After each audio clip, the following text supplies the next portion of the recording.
ನಾನು ನಮ್ಮ ದೋಸ್ತ್ ಕೂಡಿ ಕಾರ್ತಿಕ್ ಅಮಾವಾಸ್ಯೆ ದಿನ ನಮ್ಮ ಮಾವರ ಹೊಲ್ದ ಬೋರಿನ ಪೂಜೆ ನಡೆಯಂತಿತ್ತು. ಹೊಲಕ್ ಬರ್ರಿ ಅಂದಿದ್ದ. ಹಿಂಗಾಗಿ ನಾನು ನಮ್ಮ ದೋಸ್ತ್ ಕೂಡಿ ಅವ್ರ ಹೊಲಕ್ಕ ಗಾಡಿ ತಗೊಂಡ್ ಹೋಗಿದ್ವಿ. ಪೂಜೆ ಮಾಡೋದಾಗಿಂದ ನೀರಿನ ಕೊಡಾನ ಊಟದ್ದೆಲ್ಲಾ ತಗೊಂಡ್ ಅವ್ರ ತೋಟದ ಕಡೆಗೆ ಹೋದ್ವಿ. ತಂಪನ್ ಗಿಡದ ಬುಡಕ ಪದ್ದಸಿರ್ ಚಕ್ಮಗಳು ಕುಂತ ಕಡಕ್ ರೊಟ್ಟಿ ಕೂಡಿ 2 ತರದ ಪಲ್ಯದ ಮೊಸರು ಹಾಕೊಂಡು ಪದ್ದಸಿರ ಚಪ್ಪರಿಸಿದ್ವಿ. ನಮ್ಮ ಮಾವರ ಮನ್ಯಾಗ ನಮ್ಮ ಅಮ್ಮನ ನನ್ನ ದೊಡ್ಡ ಅಭಿಮಾನಿ ನೋಡ್ರಿ. ಊಟಾಗಿಂದ ಬೀಗ್ರ ಹೊಲ್ದ ಮತ್ತೇನಾರ ಕೆಲಸ ಹಚ್ಚಿಚಾರ ಅಂತ ಅಡ್ಡ ಬಿದ್ದ ಊರ್ ಕಡೆಗೆ ಬಂದ್ವಿ.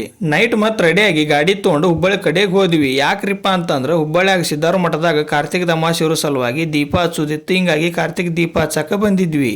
ಫಸ್ಟ್ಗೆ ಕೈಕಾಲು ತೊಳ್ಕೊಂಡು ದರ್ಶನಕ್ಕೆ ಪಾಳೆ ಹಚ್ಚೋದಿತ್ತು. ನಾವು ದರ್ಶನಕ್ಕೆ ಪಾಳೆ ಹಚ್ಚೋದ್ ಬಿಟ್ಟು ಫಸ್ಟ್ಗೆ ವಿಭೂತಿ ಅಂತ ತೆಕ್ಕೋದ್ವಿ. ಯಾಕ್ರಿಪ್ಪ ಅಂತಂದ್ರ ದರ್ಶನಕ್ಕಿಂತ ಮುಂಚೆ ಹನಿ 3 ಬಟ್ ಇಬತ್ತಿ ಹಚ್ಕೊಂಡಿಂದ ಮುಂದ್ ಕೆಲಸ ನಮ್ದು. ನಡ್ರಿ ಹನಿಗೆ ಇಬತ್ತಿ ಹಚ್ಕೊಂಡಿಂದ ಚಂದ ಕಾಣಂತ ಅಂತೇಳಿ ದರ್ಶನಕ್ಕೆ ಪಾಳೆ ಹಚ್ಚಿದ್ವಿ. ಸ್ವಲ್ಪ ಹೊತ್ತು ಪಾಳೆ ಹಚ್ಚಿ ಒಳಗೆ ಹೋಗಿಂದ ಆರೋಡ್ ಜ್ಯೋತಿ ಕೈ ಮುಗಿದು ಒಳಗೆ ಹೋದ್ವಿ. ಆರೋಡ ಜ್ಯೋತಿ ಬಗ್ಗೆ ದೊಡ್ಡ ಚರಿತ್ರೆ ಐತಿ. ಯಾರ ಹಿರಿಯರಿಗೆ ಗೊತ್ತಿದ್ರೆ ಸಣ್ಣದೇ ಬರೋದ ಕಮೆಂಟ್ ಸೆಕ್ಷನ್ ಹಾಕ್ರಿ. ಅಜ್ಜನ್ ಮಠದಾಗ ಈ ಡ್ರಾಯಿಂಗ್ ಬಿಡಿಸಿದಾಗ ಮಾತ್ರ ನೆಕ್ಸ್ಟ್ ಲೆವೆಲ್ ಅವಾರ್ಡ್ ಕೊಡ್ಬೇಕ್ರಿ. ಯಾಕ್ರಿಪ್ಪ ಅಂತಂದ್ರ ನೀವು ಮಠದೊಳಗೆ ಬಂದಾಗ ನಿಮ್ ಗೋನ್ ಮ್ಯಾನ್ ನೋಡಂಗ್ ಇರಾಕ್ ಬರೋದೇ ಇಲ್ಲ ನೋಡ್ರಿ. ಮನೆಯಿಂದ ಓದಿದ್ದ ಜ್ಯೋತಿ ಕ್ಯಾಂಡಲ್ ನ ಸಿದ್ದಾರ್ಡಜ್ಜನ್ ಮಠದಾಗ ಕೈಲಾಸ ಮಂಟಪದಾಗ ಹಚ್ಚಿಟ್ಟಿವ್ರಿ. ಮಠದ ಮುಂದೆ ಲಕ್ಷ ದೀಪೋತ್ಸವ ಇರೋ ಸಲುವಾಗಿ ಮಣ್ಣಿನ 5 ಪಣತಿ ತಗೊಂಡು ನಾವು ಲಕ್ಷ ದೀಪೋತ್ಸವಕ್ಕೆ ಕಾರ್ತಿಕದ ದೀಪ ಹಚ್ಚಿದ್ವಿ.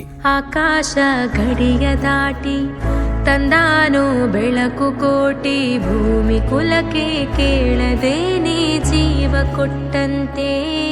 ಪ್ರಸಾದಕ್ಕೆ ಹೋಗಿ ಪಾಳೆ ಹಚ್ಚಿದ್ವಿ. ಜಗ್ಗಿ ಅಷ್ಟು ಗದ್ಲಿತ್ತು. 1 ವರ್ಷಕ್ಕೆ ಬಂದ್ರು ಚಿಂತಿಲ್ ಪಾಳೆ ಅನ್ನ ಸರೌಂಡ್ ಹೋಗೋದ ಅಂತೇಳಿ ನಾನು ನಮ್ಮ ದೋಸ್ತರ ಅದ್ರಾಗ ಪಾಳೆ ಹಚ್ಚಿದ್ವಿ. ಚಂದ ದರ್ಶನ ಪ್ರಸಾದ ಎಲ್ಲ ಚಲೋತ್ತೆಗ ಆತ. ಹಿಂಗಾಗಿ ಟೈಮ್ ಭಾಳ ಆಗಿತ್ತು. ಊರ್ ಕಡೆಗೆ ಬಂದ್ವಿ.